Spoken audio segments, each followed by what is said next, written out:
Sziasztok! Megnézzük, hogy mit lehet tudni az exről, mi van vele, akar-e tőletek még valamit, érdeklődik-e még irántatok, egyáltalán, szóval valamit, hogy mi történik körülötte, és gondol-e rátok például ilyeneket, kérdezzünk meg, úgyhogy lássuk is, hogy milyen az ő jelenlegi élete. Erről mit tudhatunk meg? Milyen az ő jelenlegi élete? Mi az ennek az exnek? Milyen élete van most? Mit tudhatunk meg róla?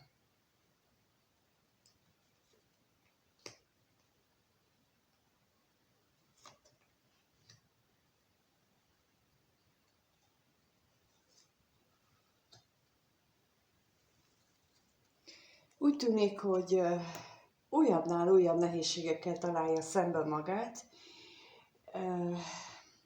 ami abszolút váratlanul éri. Időnként fogja a fejét, hogy ezt nem lehet igaz, hogy már megint történik valami, már megint valami olyan, amire nem számított,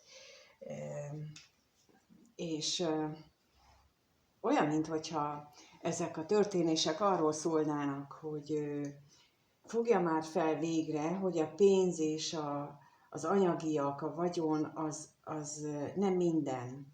Tehát, hogy ezek a váratlan történések, amik vele történnek, vagy ezek az akadályok, nehézségek, amikbe ő ütközik, vagy amivel szembe találja magát, azok mind arra késztetik, hogy ő valójában a lelke irányába, vagy az égiek irányába forduljon, és vegye tudomásul végre, hogy a földi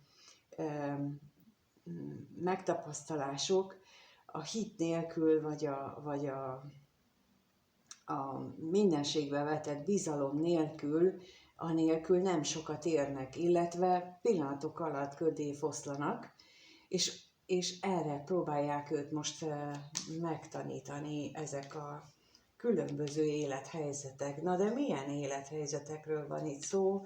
Erre kérdeznénk rá itt az ellenségnél, hogy miket tapasztal ő meg vajon, milyen nehézségekkel kell neki szembenéznie.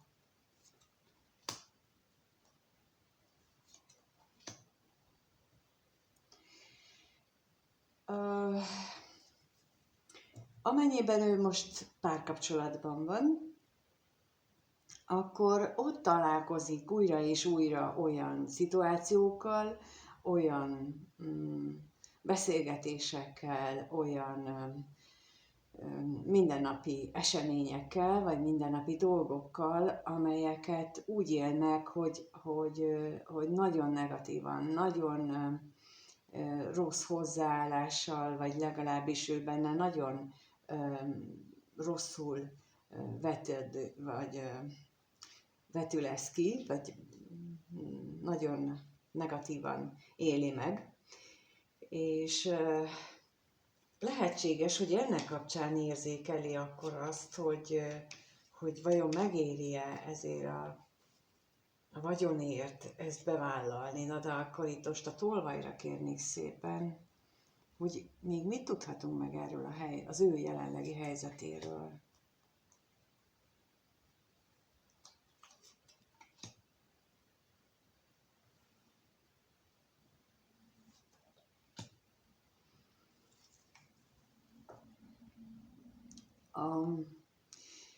Az üresség az nem pótolja azokat a dolgokat, a pénzhiány, illetve a pénzhiányból eredő üresség nem pótolja azokat a dolgokat,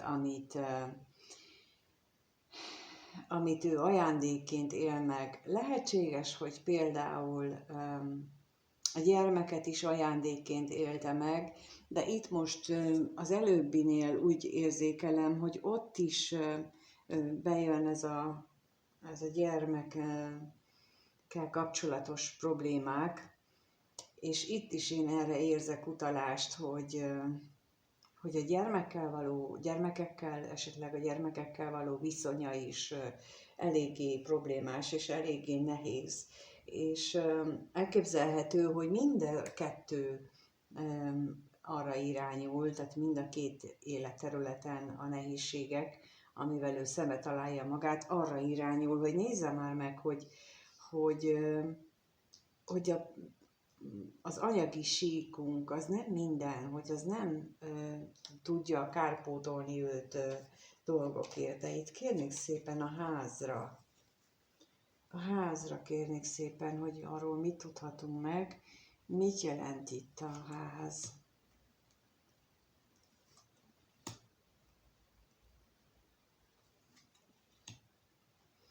Igen durva veszekedéseket mutat.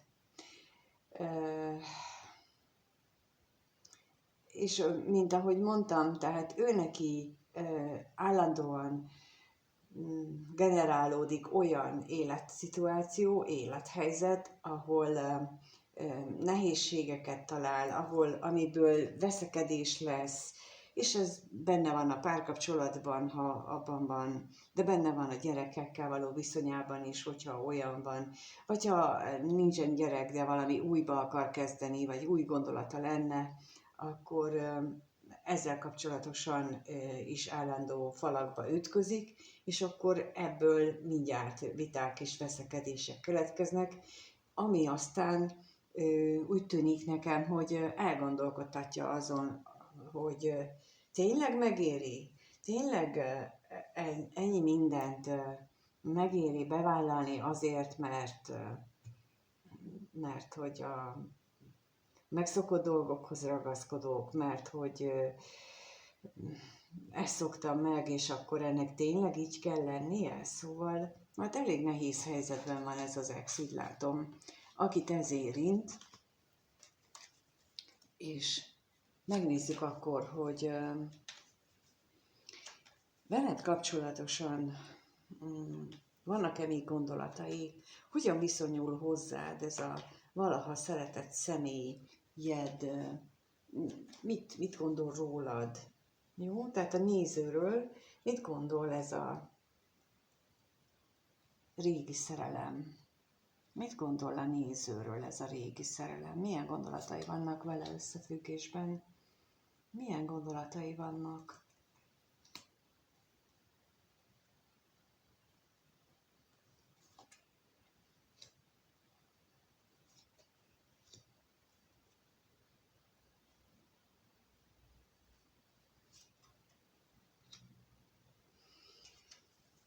Hát itt is azt érzékelem, hogy a veled kapcsolatos gondolataiba is belefárad, belebetegedett, de nem olyan értelemben, mint a másik az előbbi kirakásnál, tehát itt nem az a sok-sok negatív dolog látszik, mint a másiknál, hanem pontosan inkább azt gondolom, hogy ez az újra és újra feltörik, vagy előtör benne emlékek, gondolatok, amelyek elgondolkodtatásra késztetik őt, mélyen átgondolni a helyzetét, az életét, és azt is, hogy kihez és mihez hűséges ő, és hogy ő lelkileg hogyan éli meg az életet.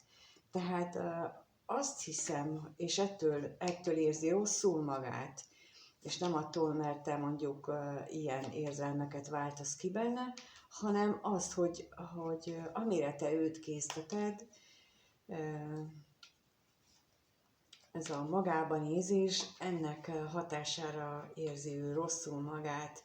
Hát mondjuk az előbbiek kapcsán ez nagyon is lehetséges, hogy lehet, hogy te valamiféle olyan dolgokat mutattál meg neki, amelyekre most kezd ráébredni, és kezdi megérteni az értelmét annak, amiről te beszéltél.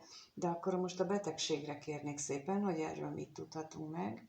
Betegségről mit tudhatunk meg?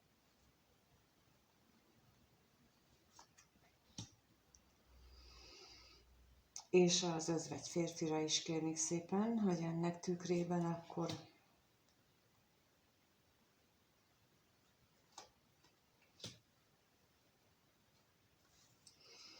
lehetséges, hogy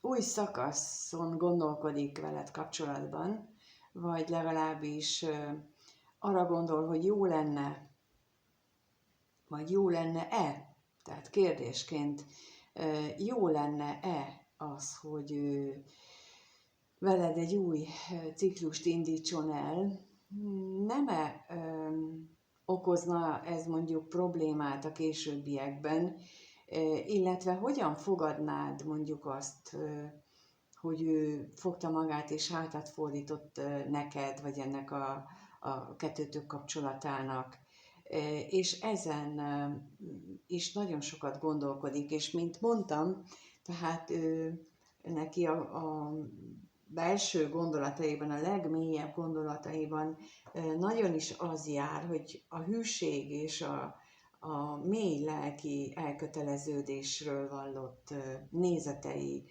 azok tulajdonképpen milyenek, és hogy veled kapcsolatosan ez a hátatfordítás, tehát hogy az elhagyás, a különlevés, kire melyik érvényes, hogy ez hogyan fogadod te, hogyan fogadnád, ha ő egyszer csak bekopogna és azt mondaná, hogy figyelj, kezdjük újra. Mit gondolnál róla? Tehát, hogy ő ilyeneken gondolkodik, és ezeken agyal, hogy ez milyen hatás váltana ki nálad. De még akkor itt a lelkészre is kérnék szépen, hogy ezek a mély lelki gondolatai, azok veled kapcsolatban még. Hát, ő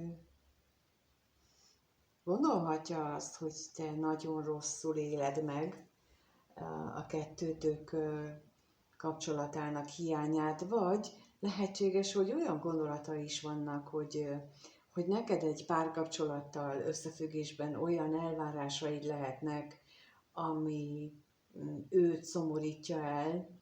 Itt most például arra is gondolhatok, hogyha ez egy hármas kapcsolatról szólt, hogy akkor lehettek neked olyan elvárásaid, hogy hármas kapcsolatba akkor te nem mész bele, és ettől ő szomorú, hogy le kell rólad mondani, és most lehetséges, hogy így a nagy elmélkedése közepette arra jutott, hogy mi lenne, ha megpróbálná újra, most már így, hogy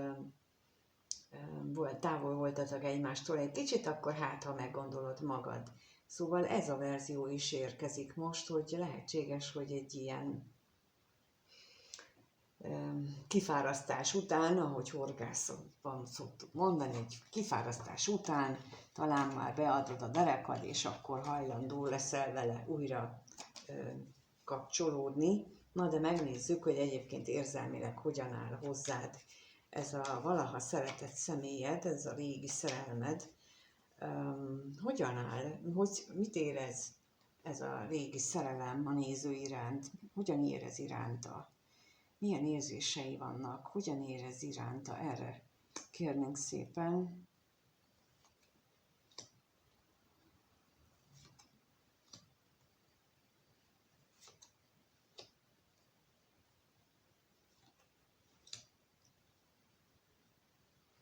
Úgy látom, hogy nagyon-nagyon értékesnek gondol téged. És az érzéseiben úgy éli meg, hogy te megmutattad neki, hogy milyen az otthon. A veled való találkozás elbizonytalanította a tekintetben, hogy az otthon, ami neki az ő elképzelésében volt, az otthonról való képzelgése vagy elképzelése, az nem is biztos, hogy helyes vagy igaz, mert te sokkal inkább értékesebb otthonképet mutattál neki, mint ami az ő fejében korábban volt, és ő ezt nagyon is értékeli. Ugyanakkor pedig, mint ahogy mondtam az előbb, hogy ő egy újra kapcsolódáson is gondolkodik, és itt is azt mutatja, hogy nagyon szeretne veled találkozni, nagyon szeretne veled fölvenni a kapcsolatot, de valószínűleg félelmei vannak, illetve, mint ahogy mondtam, egyes esetekben, ahol ez igaz lehet, ott úgy szeretné ezt továbbra is, hogy 3-as kapcsolódásként üzemeljen a kettőtök kapcsolata. De akkor most az utazásra kérnék szépen, hogy ez itt mit jelent, mit tudhatunk meg róla az ő érzéseinél, itt az utazásnál, hogy mi ez.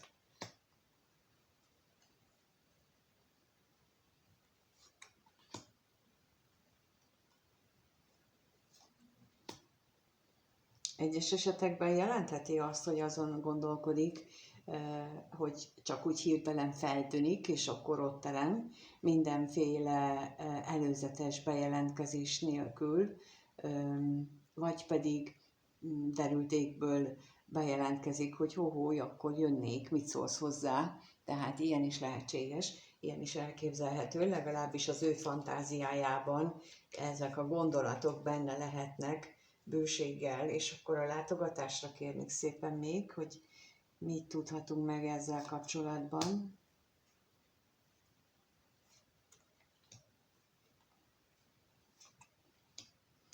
Lehetséges, hogy úgy éli meg, hogy ha találkoznátok, akkor az neked is egy nagyon vidító találkozás lenne, és hogy te sem ellenkeznél így a testi vágyak terén, valószínűleg szinte biztosabban, hogy hogy téged is nagyon foglalkoztat ez a testi kapcsolódásnak a gondolata, és a féltékenységre is kérnék szépen.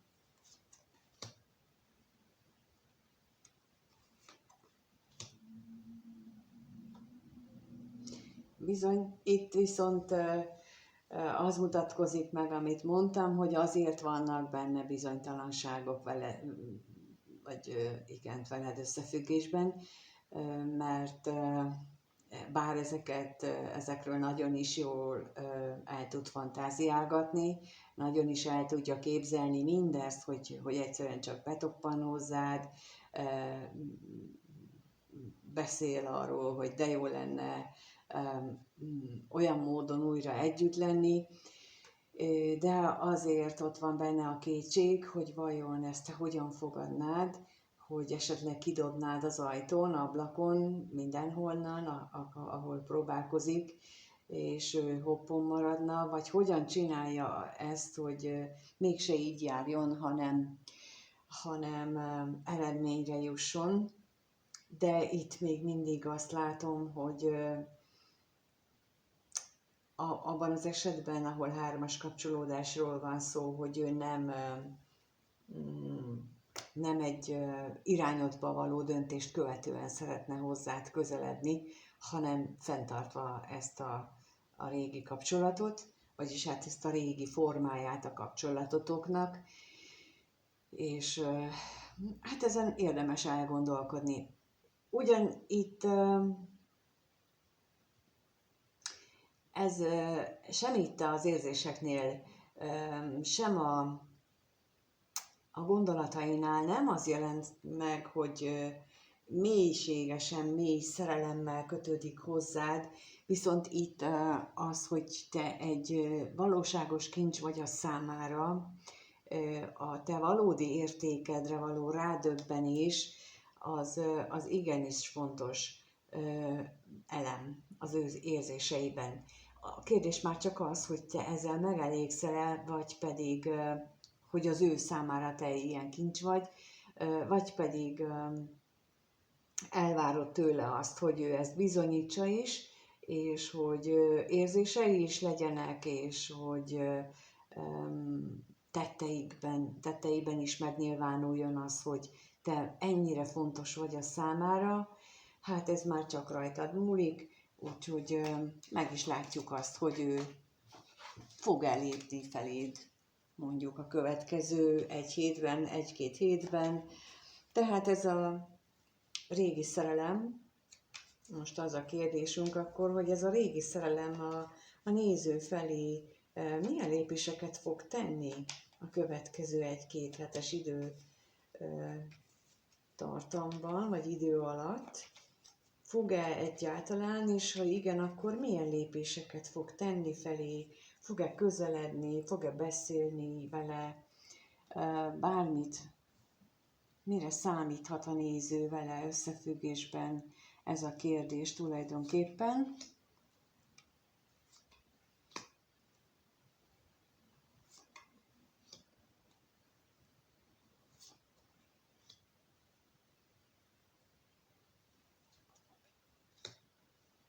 Hát kétségtelen, hogy azért a gondolatai és a vágyai középpontjában ott vagy te. Ugyanakkor ezt ő nagyon nagy nehézségekkel éli meg. Egyes esetekben külső csatározásokkal is, más esetekben csak belső vívódások az, ami benne megnyilvánul. De kétségtelen, hogy ahhoz, hogy ti találkozzatok, vagy ahhoz, hogy köztetek bármilyen interakció létrejöjjön, ahhoz nagyon nagy nehézségekbe ütközik. És akkor erre kérnék szépen, hogy mi ez az ellenség, milyen nehézségek vannak itt, mik ezek a nehézségek, erre kérnék szépen.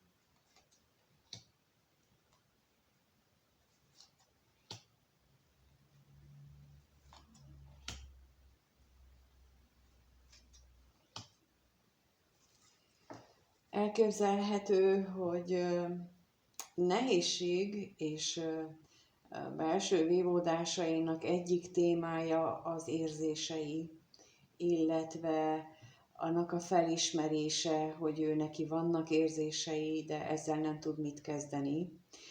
És nagyon sokszor például azt tapasztalható ilyen esetekben, hogy hiába vannak érzései, nem fog az érzései után menni. És lehet, hogy például egy 3-as kapcsolatnál lehet, hogy éveket vagy évtizedeket vár valaki, de nem fog lépni érzései ellenére sem, mert túlbecsüli az anyagiaknak a jelentőségét az életében. Na és ilyenkor a másik személy, aki ebben a kapcsolatban érintett, neki azért ezt kell tudni, hogy érdemes-e feláldozni egy egész életet, vagy egy fél életet egy ilyen szerelemért, ami tulajdonképpen sosem teljesedik be, sosem teljesül be, vagy pontosan azért keres, mondjuk te, mint néző, keresel ilyen 3-as kapcsolati párkapcsolatot, mert te nem akarsz elköteleződni. És itt nagyon sokszor tapasztalom azt, amikor így egyéni beszélgetésben ezt felvetem, hogy első reakcióként rögtön az a válasz, hogy de én igen, és ilyenkor csak azt tudom javasolni, hogy tényleg? Biztos? És akkor ezeket úgy minden nap föltenni, hogy te tényleg el akarok köteleződni? Tényleg komolyan napi szinten meg akarom élni ezeket a dolgokat, vagy itt a másik személy ennél az ex-nél az ő nehéz napjait is én bevállalnám, de ezt így komolyan, tehát ne ebből az első reflexből, mint amit a kommentekben is olvasok, hanem ezek ilyen nagyon őszinte kérdésfeltevéseknek lenne helye, vagy az célszerű lenne, főleg, hogyha mondom, ilyen több évet, évtizedet kell valakire várni, akkor ezt ilyenkor mindig felvetődik a kérdés, hogy aki vár, ő benne milyen hozott sérülések, hozott karmák, azok, amiket fel kellene oldani, mert biztos, hogy van mögötte karma. Biztos. Ezt ilyet karma nélkül senki sem csinálta. Mindenki, aki évtizedeket vár, vagy hosszú-hosszú éveket, azoknál biztos, hogy hozott karma az, amit fel kellene oldani. és azzal van összefüggésben, és ezen mondjuk célszerű lehet elgondolkodni, de megnézzük azt, hogy mit jelent itt ez a szerencsétlenség.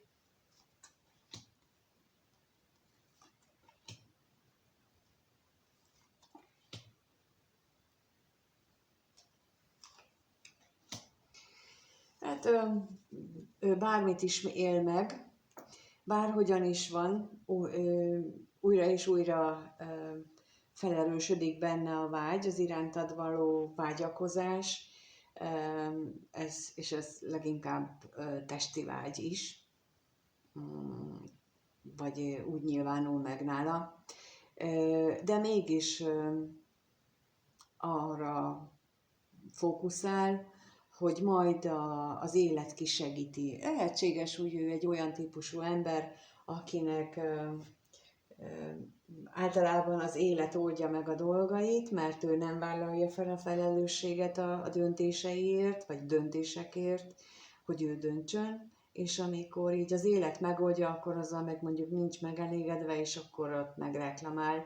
Tehát nagyon sokan vagyunk így, hogy így ezt így megéljük, de lehetséges, hogy neki pont ez a tanuló leckéje, ez az ő egyik karmája, hogy megtanulja azt, hogy bevállalja a döntés felelősségét az életéért, a saját életéért való felelősséget, a döntésekre meghozatalát, azt is, hogyha rosszul döntünk, de a következő időszakban úgy látom, hogy ő nem biztos, hogy meghozza azt a döntést, hogy most veled komolyan újrakezdje, vagy a nehézségeket, ami lehet érzelmi nehézség, de lehet mindenféle családi nehézség is, hogy ezekkel szembenézzen, és azokat a lényeges döntéseket meghozza, ami ahhoz kellene, hogy ti újra kezdjétek, és mindez attól független, hogy te vagy a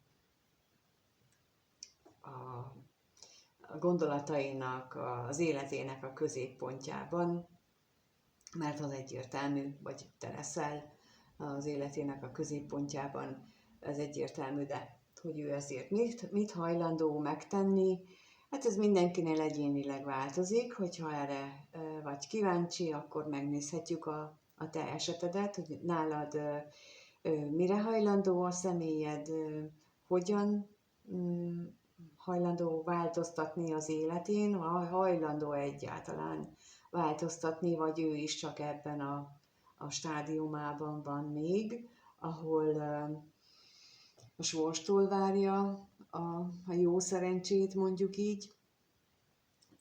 Ha ez aktuális, akkor kérlek a leírásban található elérhetőségen keressél, és akkor megnézzük, hogy nálad mi a helyzet pontosan, mire számíthatsz, és minden mást is át tudunk beszélni. Köszönöm szépen, hogyha itt voltatok, és megnéztétek. Köszönöm, ha megnézitek a blogbejegyzéseket, ami pontosan ilyen gyermekkori sérülésekkel függ össze, aminek nagyon sok köze van a karmához, mert így mindennel összefügg, és pontosan ezért is írogatok mindenhol, és csinálom a videókat is, hogy minél több mindenkihez elérjen az, hogy milyen aprónak tűnő dolgok nehezítik meg a párkapcsolatainkat, és milyen olyan dolgokról nem veszünk tudomást, ami fontos lenne. Köszönöm, hogy itt vagy, megnézed, köszönöm a lájkot és a feliratkozást is, ha tetszik a videó, és egyébként pedig mindenkinek minden jót kívánok, sziasztok!